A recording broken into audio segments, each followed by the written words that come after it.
Hello everyone, we will start pair of linear equation in two variables. अब linear equation क्या होती है?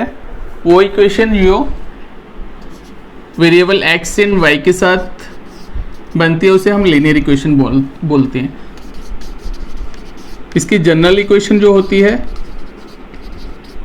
ax plus by plus c equals to 0.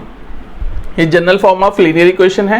ये दो variables के साथ बनी हुई है x एंड y. तो इसी के रिलेटेड हमारा है pair of linear equation in two variable. ये क्लास 10th का टॉपिक है. क्लास 10th का टॉपिक है ये. The two linear equation which are in the same two variable x and y simultaneously are called a pair of linear equation in two variable. तो इसकी general form जो होती है जैसे मैंने ये बताया वैसे ही हम इसको a1x plus b1y plus c1 equals to 0, a2x plus b2y plus c2 equals to 0. तो a1 b1 और c1 इसमें कांस्टेंट टर्म्स होती हैं, a2 b2 और c2 इसमें कांस्टेंट टर्म्स हैं. तो इसकी एग्जांपल है 2x plus y equals to 5, 3x plus 2y equals to 8. ये आपका general form of linear equation आपको गिवन दिया हुआ है. अब इस लीनियर इक्वेशन को फाइंड करने के हमारे पास तीन मेथड हैं. अब वो कौन कौन से हैं?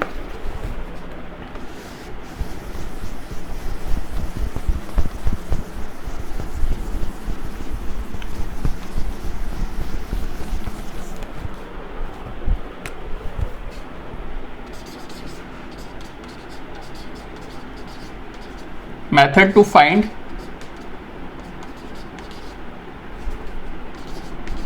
Pair of linear equation.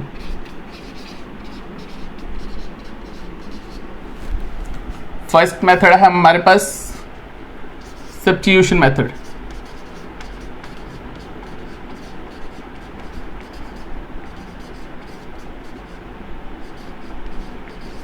Second method है एलिमिनेशन मेथड.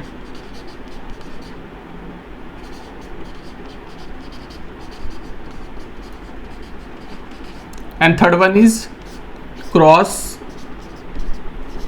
multiplication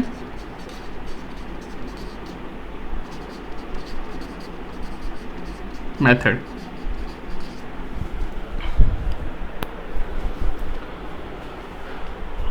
अब स्टेप बाय स्टेप हम एक एक मेथड को सॉल्व करेंगे. सबसे पहले हमारे पास मेथड है सब्स्टिट्यूशन मेथड. तो सब्स्टिट्यूशन मेथड को सॉल्व किस तरह से करेंगे?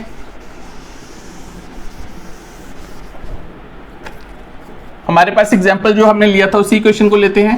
2x plus Y equals to 5 and 3x plus 2y equals to 8. अब देखो सब्स्टिट्यूशन मेथड नाम से पता चल रहा है इसमें आपने क्या करना है, वैल्यू को सब्स्टिट्यूट करना है. तो ये आपको फर्स्ट इक्वेशन दिया हुआ है, ये आपको सेकेंड इक्वेशन दिया हुआ है. तो हम सेकेंड इक्वेशन से एक वैल्यू निकाल लेंगे.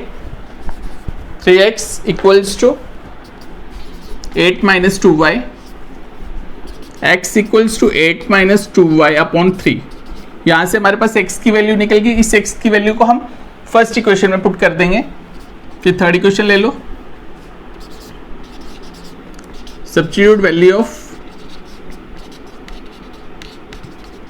x in equation. First we gate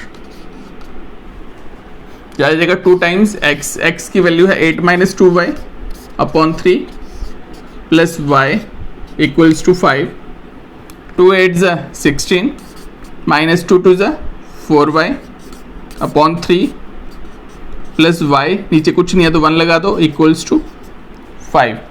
अब 3 और 1 का एलसीएम कितना आ जाएगा? 3 को 3 से डिवाइड करेंगे 1 को इससे मल्टीप्लाई करेंगे तो सेम आ जाएगा 16 माइनस 4y. अब 3 को 1 से डिवाइड करेंगे 3 आएगा. 3 into Y is 3y is equal to 5. अब 16 minus 4y plus 3y, minus 4y plus 3y minus y हो जाएगा. 16 माइनस y इक्वल्स टू 5. नीचे क्या दिया हुआ है? 3. तो 16 minus y equals to 5 into 3.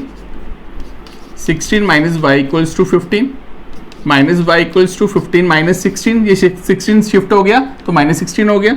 Minus Y equals to -1, minus minus cut गया, y की वैल्यू आ गई 1। अब इस y की वैल्यू को कहाँ पुट करोगे आप, जो आपने थर्ड इक्वेशन बनाई थी वहां से आपको x वेरिएबल की वैल्यू मिल जाएगी।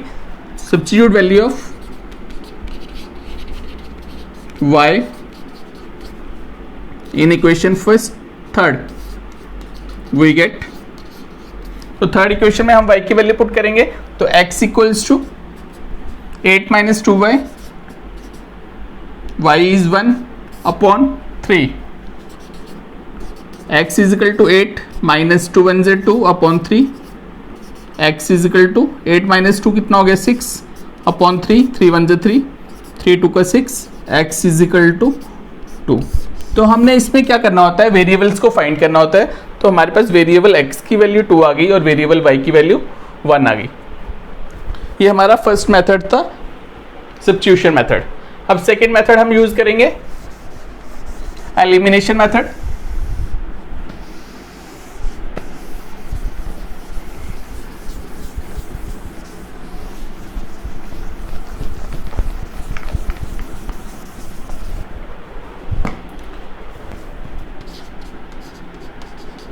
Elimination method. अब इक्वेशन सेम है तो मतलब इसमें जो वेरिएबल्स का आंसर आएगा वो भी सेम ही आएगा जो हमारा सब्स्टिट्यूशन मेथड में आया था, सिर्फ मेथड चेंज है। एलिमिनेशन मेथड में हमने क्या करना होता है, जो वेरिएबल्स हैं इनकी वैल्यू को सेम बनाना होता है, या x वेरिएबल की वैल्यू को सेम बनाओ या y वेरिएबल की वैल्यू को सेम बनाओ। तो मैं x वैल्यू को सेम बना देता हूं, इसके साथ 2 लगा हुआ है, इसके साथ 3 लगा हुआ है। हम क्या करेंगे, मल्टीप्लाई इक्वेशन फर्स्ट, क्रॉस कर लो इसको, फर्स्ट को 3 से मल्टीप्लाई कर लो, सेकंड को 2 से कर लो। Multiply equation first by 3 and equation second by 2।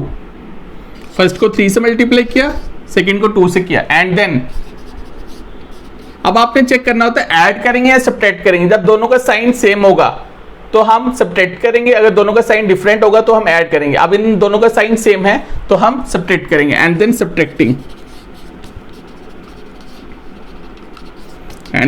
Subtracting.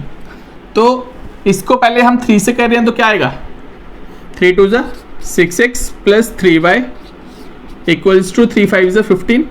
अब सेकेंड इक्वेशन को 2 से मल्टीप्लाई करेंगे, 2 3 ज़ा 6x प्लस 2 2 ज़ा 4y 8 2 ज़ा 16। अब आपका x वाला जो वेरिएबल था उसका कोफिशिएंट जो है वो सेम बन गया, एंड देन सब्ट्रैक्टिंग में इनके साइन चेंज कर देते हैं, पॉजिटिव है तो नेगेटिव हो जाएगा, ये पॉजिटिव है तो नेगेटिव हो जाएगा, ये पॉजिटिव है तो नेगेटिव हो जाएगा। अब आपके पास 6x पॉजिटिव है, 6x नेगेटिव हो गया, ये कट जाएगा, 3y पॉजिटिव है, 4y नेगेटिव है, बड़ा वाला नेगेटिव साइन है वो लगा दो, बड़े में से छोटे को माइनस कर दो, 4 - 3 हो गया 1y। अब 15 और 16 में 16 नेगेटिव है, बड़ा वाला नेगेटिव है, नेगेटिव साइन, 16 - 15 इज 1, तो माइनस माइनस कट जाएगा, y की वैल्यू आपकी 1 आ जाएगी। अब इस y को हम या तो फर्स्ट इक्वेशन में या सेकंड इक्वेशन में पुट करेंगे, वहां से हमें x की वैल्यू मिल जाएगी। Substitute value of y in equation first, we get, तो 2x plus y equals to 5, 2x plus y की वैल्यू है 1 equals to 5, 2x equals to 5 - 1, 2x equals to 4, x equals to 4 upon 2, 2 1 ज़ा 2, 2 2 ज़ा 4। यहाँ से x की value prove होगी 2 और y की वैल्यू होगी 1। ये आपका एलिमिनेशन मेथड है, इसमें भी x 2 आया और y 1 आया।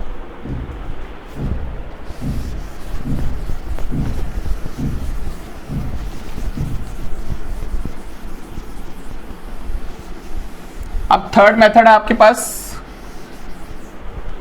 जिसको बोलते हैं cross multiplication method. Cross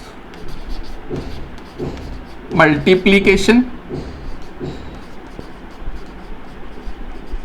method. अब इस मेथड को सॉल्व करना थोड़ा सा मुश्किल होता है, तो सबसे पहले आप क्या करोगे,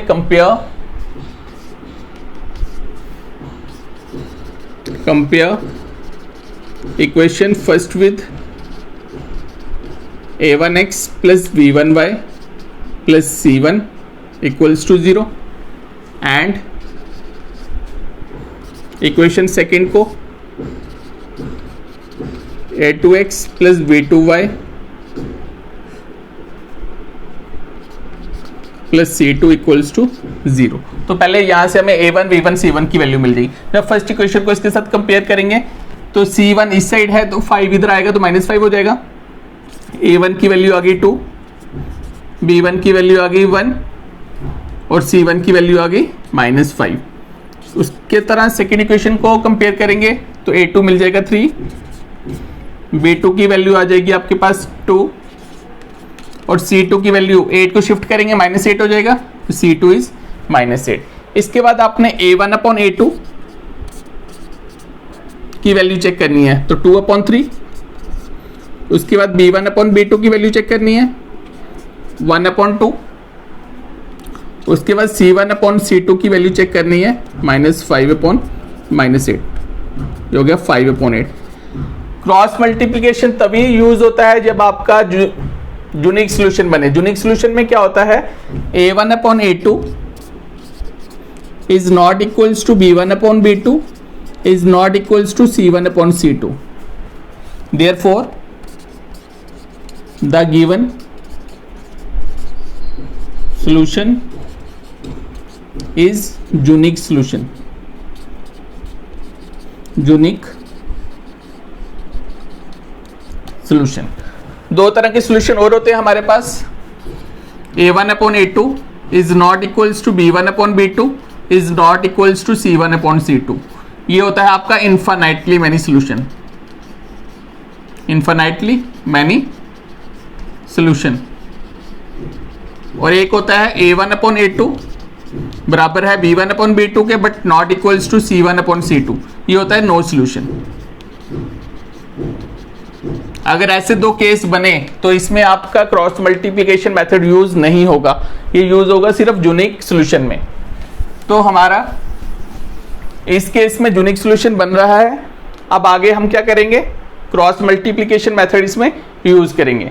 अब क्रॉस मल्टीप्लिकेशन मेथड कैसे यूज होता है देखिए, therefore x upon is equal to y upon is equal to constant, constant को 1 लेते हैं 1 अपॉन। अब आपके पास वैल्यू ये दी हुई है, इन वैल्यूज को मैं इधर लिख रहा हूं 2 3 1 2 -5 और -8। इसको x मान लेते हैं, इसको y और इसको कांस्टेंट, कांस्टेंट मतलब 1। अब देखो x के नीचे जो वैल्यू लिखनी है इसको छोड़ दो, आप क्रॉस मल्टीप्लाई करो इसको इसके साथ 1 × -8 1 × -8 बीच में माइनस का साइन आता है। अब इसको इसके साथ -5 × 2 -5 × 2। अब y वाली छोड़ दो, आगे से स्टार्ट करो -5 × 3 -5 × 3 माइनस, अब इधर क्रॉस 2 × -8 2 × -8। अब कांस्टेंट वाली छोड़ दो, अब इधर से स्टार्ट करोगे 2 × 2 -3 × 1 2 × 2 -3 × 1। इस तरह से आपने इन वैल्यूज का यूज करना है, तब जाके ये निकलेगा। अब इसको मैं रब कर देता हूं, x upon 1 × -8 -8 minus minus plus 5 2 10, y upon -5 और 3 -15 हो गया, minus minus plus 8 2 16 equals to 1 upon 2 2 4 -3, x upon 10 -8 2, y upon 16 -15 is 1 upon 1। अब आपने x अपॉन 2 को कांस्टेंट के साथ इक्वेट करना है, x × 1 क्रॉस मल्टीप्लाई कर दो, x की वैल्यू आ गई 2 और y upon 1 is equal to 1 upon 1, y × 1 1 × 1, y की वैल्यू आ गई 1। तो ये आपका क्रॉस मल्टीप्लिकेशन मेथड यूज करके भी x 2 आ रहा है और y की वैल्यू 1 आ रही है। Thanks everyone.